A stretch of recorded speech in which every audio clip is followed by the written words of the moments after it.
Selanjutnya, gereja dari menerima tantangan sampai menantang dunia. Apakah artinya menerima tantang dunia? Dunia dalam setiap zaman sangat memerlukan sumbangsi gereja. Gereja harus memberikan sumbangsi kontribusi terus menerus sepanjang zaman. Saudara-saudara, hal-hal yang tidak bisa dilakukan oleh pemerintah, kita lakukan. Hal-hal yang tidak berhasil diraih oleh orang-orang masyarakat, kita hasilkan. Hal-hal yang tidak mungkin terjadi di dalam pikiran, intelek, dan kemauan manusia, kita mungkinkan. Saudara-saudara, ini berarti kita menerima tantangan dunia. Saudara-saudara, di Medan saya berkhotbah di penjara. Saya bilang, jikalau engkau tidak dari Tuhan, jikalau engkau tidak bertobat, jika engkau belum sungguh-sungguh dapat hidup yang baru, engkau akan balik kembali ke penjara ini. Engkau akan menjadi langganan terus-menerus. Mereka mengalirkan air mata. Sudah selesai saya khotbah, penjaga penjara yang mendampingi saya mengatakan, duduk sebentar Pak di kantor saya. Apa yang khotbahkan itu betul-betul menyentuh hati saya. Aku pun perlu Kristus. Kalimat tadi itu loh bikin saya terkesan sekali. Kalau engkau tidak dihidupkan baru, engkau balik masuk keluar, engkau langganan. Itu yang saya jengkel. Di dalam itu 50% langganan, dia bilang. Balik. Dia ngomong sama jengkel. Saya bilang, sekarang kalimat untuk kamu. Ya, kalau kamu tidak ada cinta Tuhan, kamu tidak mungkin melayani langganan. Kalau kamu tidak ada cinta yang segar dari Tuhan, kamu tidak mungkin melayani langganan. Ya benar Pak, doakan saya Pak. Saudara-saudara, dunia ini perlu kan? Waktu dunia perlu apa?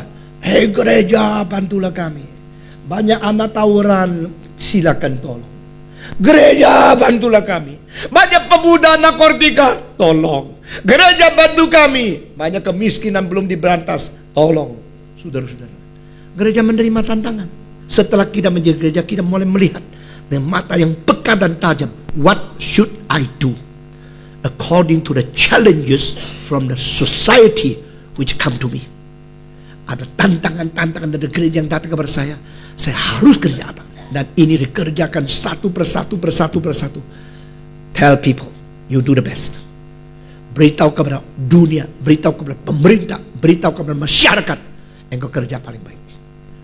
Lee Kuan Yew di Singapura sangat membanggakan kepintaran dia sebagai seorang jenius yang bisa memerintah negara yang kecil, hanya 2 juta manusia. Pada waktu dia naik menjadi Perdana Menteri tahun 65, saudara-saudara. Lepas dari Malaysia waktu itu hanya 1,9 juta. Belum 2 juta manusia.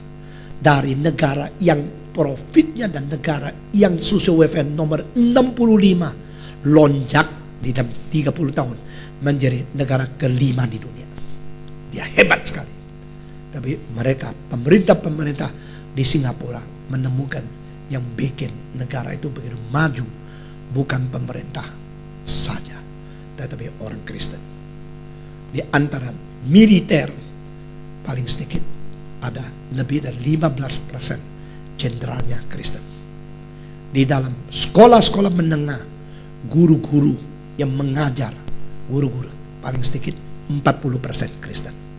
Di tengah-tengah dokter-dokter yang merawat, paling sedikit ada 50% orang Kristen. Saudara-saudara, jadi orang Kristen menerima tantangan dan menjawab.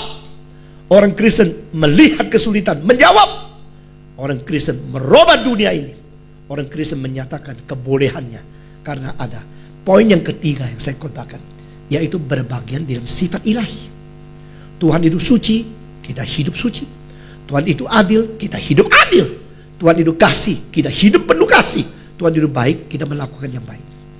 When Christians become the light of the world, the soul of the world, you change the world, and you accept all the challenges, and you fulfill the need and the demand